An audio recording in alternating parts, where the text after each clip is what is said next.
warahmatullahi wabarakatuh. Hello students, welcome to our English class. My name is Wahida and today I'm going to talk about a very important topic in English grammar, which is tenses. In this lesson, we are going to learn three basic tenses: simple present, simple past, and simple future.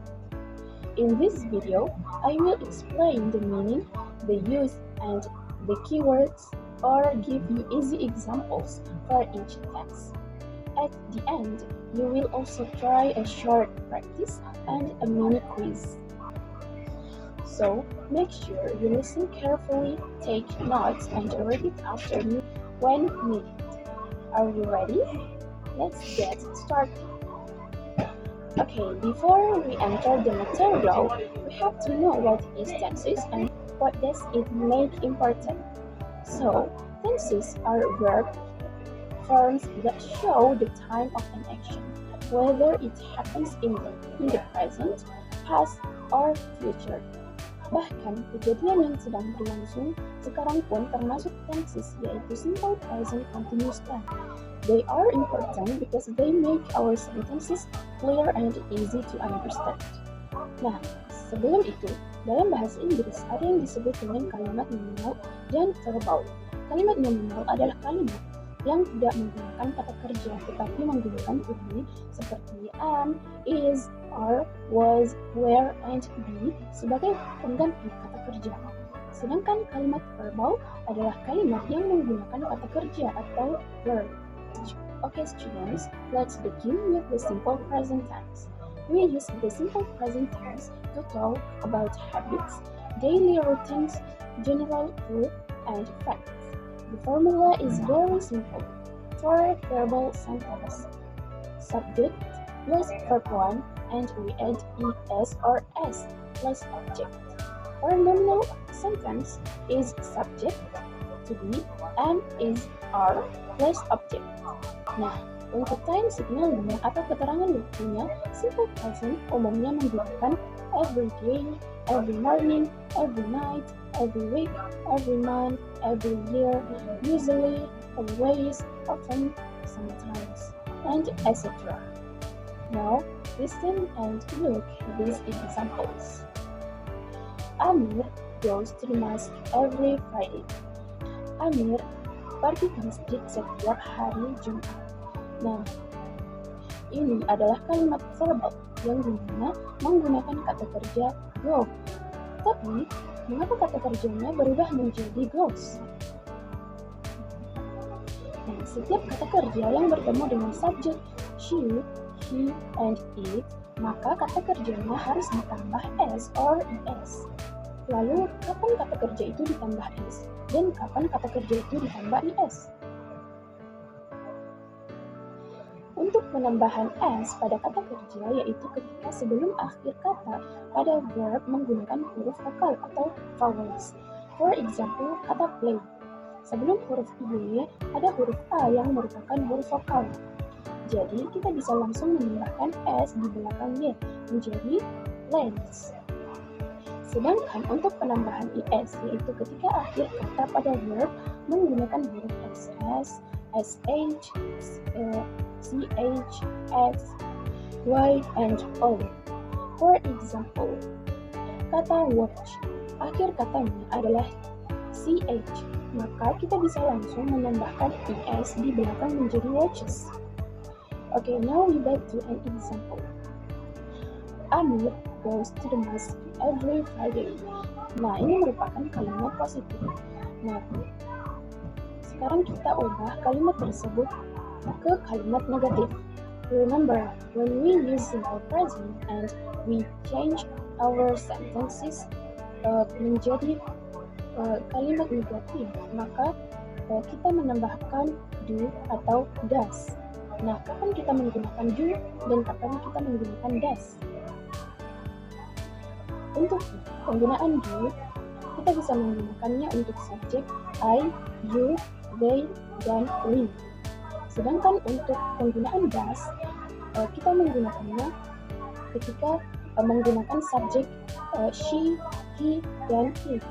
Karena Amir di sini merujuk ke he, maka menggunakan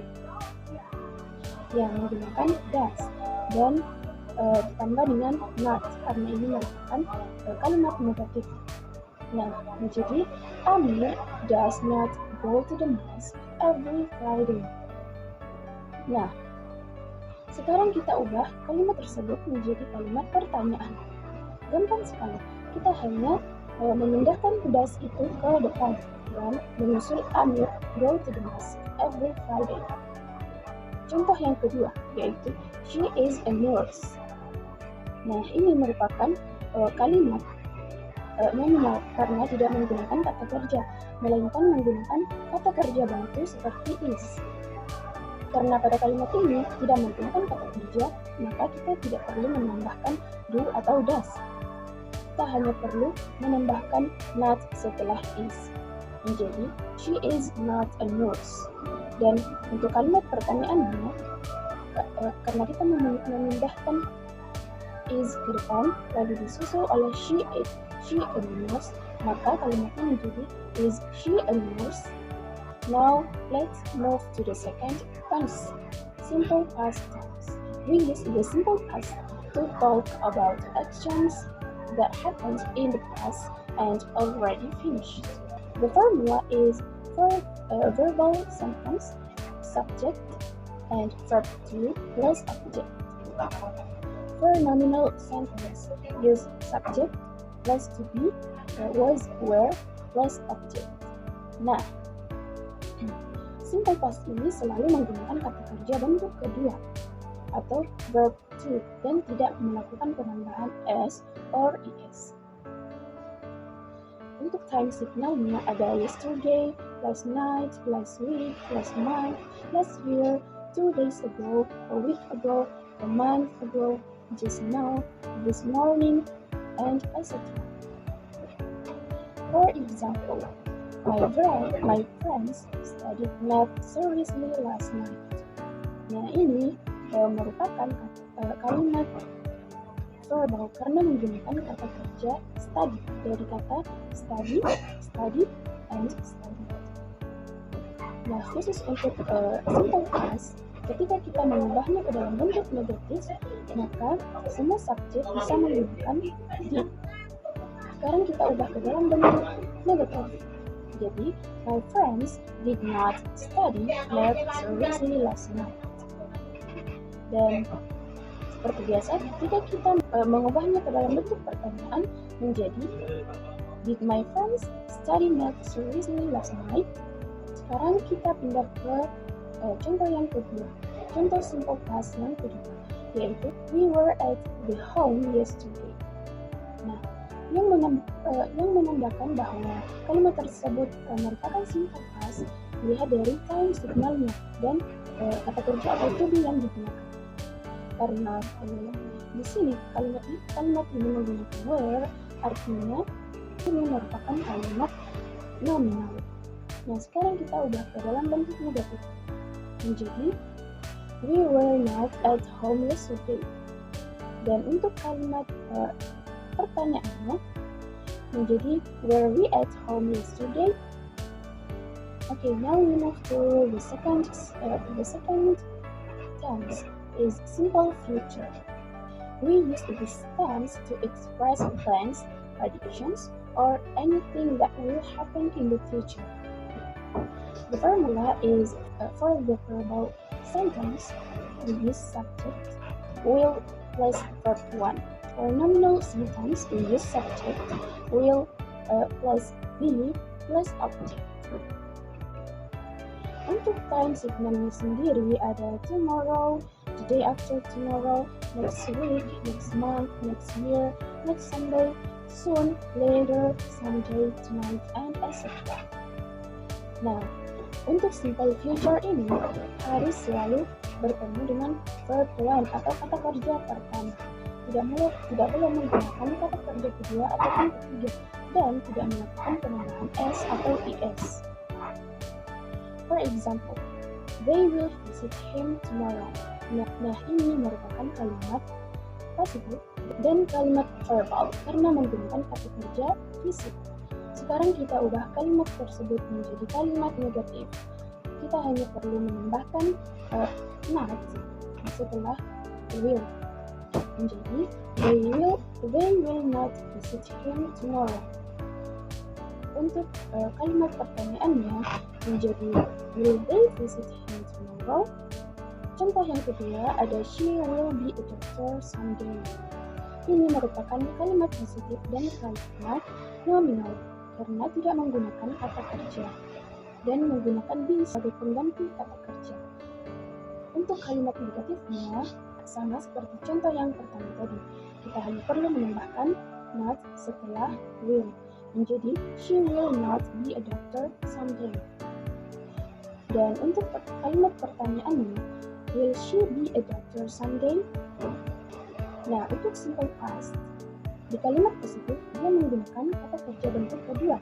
Dan ketika kita mengubahnya ke dalam bentuk negatif, kata kerja tersebut berubah menjadi kata kerja pertama.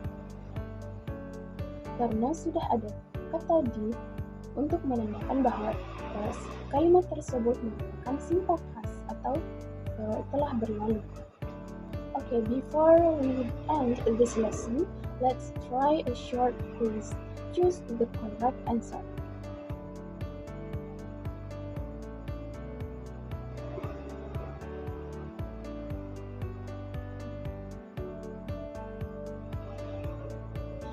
Bagaimana? Apakah jawaban kalian benar? Saya harap semua jawaban kalian benar dan kalian mengerti terkait materi simple present, past, and future. Alright, students, that's all for today's lesson. We have learned the 3 important tenses: simple past, simple present, and simple future. Remember, practice makes progress. Try to use English every day, even in simple sentences.